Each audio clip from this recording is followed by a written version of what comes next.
Esto es una videolectura. Pueden dejarla de fondo mientras realizan otras actividades. Esto es Bajo la piel, un fanfic de Unicorn Wars, episodio 13, Sangre de unicornio y arándanos silvestres. Haber podido pasar sin incidente la primera noche en el bosque mágico hizo maravillas con la moral de la tropa. Se notaba durante la marcha del nuevo día, estaban menos nerviosos y avanzaban más rápido. Incluso se permitían cotillar entre ellos, algo que el sargento Caricias toleró porque él mismo se sentía inexplicablemente feliz, como si hubiera estado arrastrando un peso atroz y ahora se veía liberado. Echaba la mirada atrás y veía a los gemelos Mimosín, uno a cada lado del cadete Azulín, y pensaba, están bien. Lo que era extraño a más no poder, porque en primera, ¿por qué no iban a estarlo? Y en segunda era su sargento, no su maldita madre. ¿Qué le ocurría hoy? Sargento Caricias, ¿qué quiere, padre? Genial, lo que le faltaba. Ofrecer una disculpa si fuera posible. ¿Una disculpa? Alzó las cejas. ¿Usted? Soy consciente de que empezamos con el pie izquierdo. Usted no me quería en su territorio y yo no lo hice más fácil. Por el corazón mimoso, ¿habría algo en el aire del bosque que afectaba hacia la gente? Pero siguió escuchando, estaba de suficiente buen humor para mostrarse cortés. La guerra es asunto del ejército y Dios asunto de la iglesia, pero para nosotros, meros peones en ambos grupos, la responsabilidad última debe ser llevar a estos jóvenes de regreso y a salvo tras cumplir la misión. ¿No está de acuerdo? Supongo que así es. Le propongo que comencemos de nuevo y hagamos de esto nuestra prioridad. ¿Qué le parece? Volvió a mirar a la compañía. Coco, justo tras ellos, iba observando un mapa con absoluta concentración. Berkeley, sonrisas y Pandy eran los que no dejaban de alborotar, intercambiando chistes y pullas. Azulín y los Mimosín andaban en silencio. Uno de los gemelos llevaba una bandita en la cara, el otro sujetaba a Azulín de la manga del uniforme, y cada vez que se abría la boca, las cabezas de ambos giraban en alerta expectación. Gordy seguía al final, pero solo por su poca condición física. Achuchones había decidido quedarse con él y ayudarlo con la carga. El bosque mágico parecía tener la capacidad de hacer surgir rasgos desconocidos en las personas, y siempre era mejor un aliado a un enemigo. Que quede claro, padre, aquí mando yo.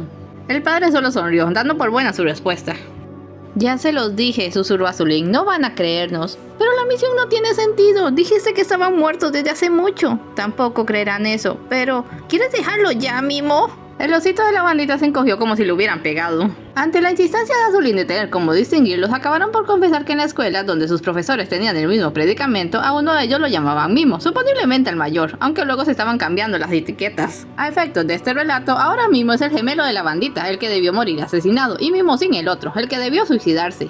Muy pronto ya no tendría que guardar tantos secretos, pensó Azulín. Encontrarían los restos de la infortunada compañía Búho Solitario y después al primer unicornio. Si era capaz de controlar la situación, no solo salvaría al resto del grupo, sino que estos recuperarían sus recuerdos. Entonces todo sería más sencillo. Miró hacia atrás, Gordy estaba observándolo, le guiñó un ojo y su hermano le devolvió una sonrisa poco convencida. Bien, no todo sería tan sencillo. Solo podía imaginar el grado de confusión en la mente de Gordy cuando pudiera explicarle los hechos, o más bien su versión de los hechos, adecuadamente tamizada para que nunca sospechara lo que de verdad había hecho. ¡Por el sagrado corazón del oso! Habría que reconocer que Azulín esperaba aquel momento con cierto morbo. Fue tan horripilante y asqueroso como lo recordaba. Todos esos cuerpos mutilados, pudriéndose. La compañía Búho Solitario había perecido quizás incluso antes de que ellos entraran al bosque, pero ellos ya no eran iguales. La primera vez estaban vulnerables, heridos moralmente por la muerte de los Mimosín y la certeza de su propia mortalidad. Esta vez el escenario venía a ser trizas una confianza recién formada. Los gemelos se apretaron contra él, tratando de no ver ese horror del que se les había advertido. ¿Qué pasó aquí? El unicornio, hijos míos. Buscó a Coco. Sabía que no eran títeres que iban a decir sus líneas siempre igual, en especial si la cosa era distinta, pero recordaba cómo había explotado. Ahora solo lucía asqueado de todo. ¿Eh? ¿Oíste eso? Dijo Gordy. Se puso en alerta. ¿Oír qué cosa? Debido a que Chuchones no se lastimó, habían llegado allí antes y los unicornios tampoco eran títeres. ¿Estaban cerca? ¿Miraban desde los árboles? Sus oposiciones se fueron al suelo un segundo después. ¿Es papá? ¡Ah! Gordy lo sostuvo. ¿Qué pasa? ¿Qué tienes? ¡Mi cabeza! ¡Me duele mucho!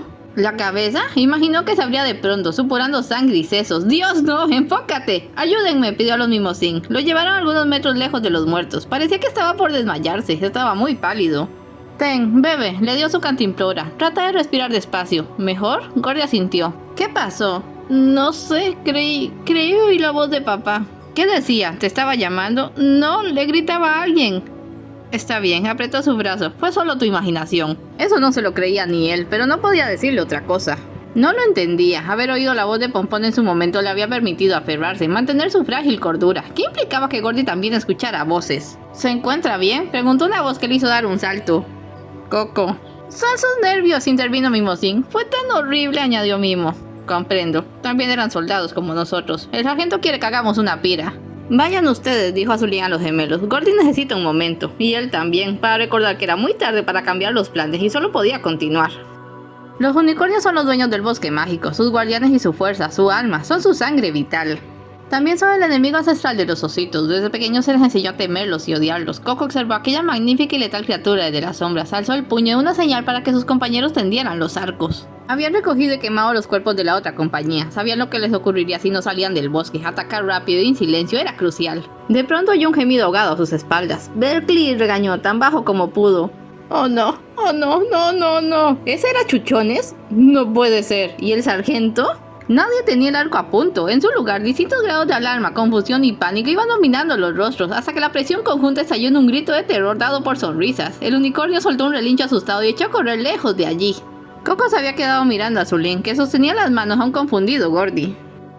Espera, a ver si lo entiendo. ¿Dices que estamos dentro de un unicornio? Ahora que se podía decir era mayoría, Azulín estaba listo para tomar las riendas de la situación, solo que aún tenía que manejar algunos episodios de estrés postraumático y preguntas incómodas. Sé cómo suena como si todos hubieran perdido la maldita cabeza. Coco estaba siendo difícil. ¡Dejamos escapar a un unicornio!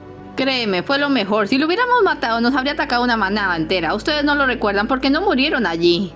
¿Qué nos pasó?, preguntó Gordy. ¡No estamos muertos!, gritó Coco, librándolo de responder eso. Bien, ¿por qué no les preguntas? Los gemelos y el padre ayudaban a los demás como podían, con agua y pañuelos. El padre le estaba dando al sargento una petaca de alcohol. A Chuchones no dejaba de toquetearse la pierna.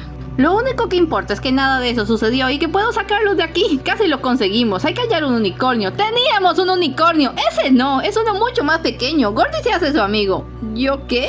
Por favor, confíen en mí. Soy su única oportunidad para volver a casa. Dios, no puedo con esto. Coco se apartó y sacó un cigarrillo. Le temblaban las manos. Todo lo que ha estado pasando contigo, dijo Gordy. Así es, lamento no haber sido sincero contigo. No pensé que me creerías. Es mucho, lo sé. Yo me habría vuelto loco. Estuve a punto. Azulín tomó sus manos. Confío en ti. Desde ahora, pase lo que pase, habla conmigo. ¿Hecho? Hecho. El sargento Caricia se levantó y fue hacia ellos. Parecía aturdido. Tenía casi esa mirada perturbada que se le había quedado tras el episodio de las orugas. Tú lo salvaste. Sí, señor. Y ahora, ¿salvaste a los demás? Lo hice. ¿En serio crees que pueda sacarlos del bosque? Creo que sí. Entonces, estás al mando ahora. Coco rompió a toser. Se había ahogado con el humo de su cigarrillo. Para Zulín no pudo haber sonido más dulce. Lo había conseguido. Desde ahora tenía el control y nada iba a pararlo. El sargento fue a regresar la petaca. Menuda sangre fría tiene usted, padre. Ahora que puedo hablar libremente, en serio quiero disculparme. No, lo acusé cruel e injustamente. Los gemelos. Eso ya no sucedió. Los muchachos siguen vivos y cuidarlos es nuestra prioridad, ¿no es así? ¿Es usted un buen oficial, sargento? Se acomodó las gafas. Desde ahora, estamos en manos de Dios. O de algo más. El padre no le corrigió. Quedaba clara la nueva disposición cuando retomaron la marcha. Azulín iba al frente, seguido de los gemelos cuales guardias de honor. Gordy seguía atrás, pero ya no tenía nada que ver con el equipaje, que habían redistribuido de manera más justa. Solamente estaba agobiado y tenía muchísimo en qué pensar. ¿Cómo se supone que sería amigo de un unicornio? Azulín le sujetó las manos antes sin necesidad. Estaba demasiado aterrorizado para hacer un tiro decente. Gordy, Coco se ajustó a su paso. ¿Cómo estás? No lo sé. ¿Tú cómo estás? Siento que podríamos ser los únicos cuerdos aquí. Sacó el paquete de cigarrillos y vio que solo le quedaba uno. Maldición. Bien, le dije a Molly que iba a dejarlo por el bebé. Estrujó el paquete y lo arrojó a un lado. Gordy esperaba que se adelantara ahora, pero en su lugar se inclinó hacia él. Mira, sé que no harías nada en contra de tu hermano, pero yo no puedo fiarme de él. ¿Por qué me dices eso? Porque ya convenció a todos los demás, Gordy. Si las cosas se tuercen, necesitaremos un plan B. Gordy se mordió el labio y recordó la voz que había escuchado, la voz de su padre, más fuerte y dura de lo que jamás la había oído. ¡Mi hijo están muertos! ¡Mis dos hijos! ¡El ejército me los quitó! Algo iba terriblemente mal. ¡Gordy!, llamó a Zulín. ¡Ven aquí! ¡Ya voy! Miró a Coco, pero este ya estaba viendo a otro lado. Apretó el paso y se puso a la par de su hermano. Ahora iba entendiendo esa sensación de madurez impropia en Azulín, como si fuera años mayor de repente. Era que había vivido más que él. ¿Qué ocurre? ¿Es el unicornio? No, aún tenemos tiempo, pero quería que lo vieras primero. Esto sin duda animará a los demás. Llevamos caminando demasiado y muy rápido. Están cansados. Escucha, escucha. Como sus orejas estaban caídas, a veces no escuchaba bien, pero lo percibió al poco, el fluir de un río. Azulín les dijo que el unicornio estaba cerca de un río y que luego podrían seguir la corriente hasta salir del bosque. Pero no era eso lo que Azulín quería que viera, sino lo que crecía a las orillas y se presentó ante sus ojos tras la última cuesta. ¡Arándanos! ¿Alguien dijo arándanos? ¡Un montón! ¡Son enormes! ¡Es como el padre dijo! Arándanos maduros, todos los que puedan comer, dijo Azulín, presentándolo con una gran sonrisa, como si él hubiera obrado ese milagro. Gordy tomó uno. Como Azulín seguía mirándolo se lo comió, pero en realidad no tenía hambre, se sentía cada vez peor. Un rato más tarde, cuando todos se habían hartado de comer y respiraban de las fatigas y tormentos del día, pensando los unos, tratando de dormir los otros, Gordy se acercó a Coco. Te escucho. Es todo por hoy. No se vayan sin dejar un like y un comentario, y nos vemos en el próximo episodio.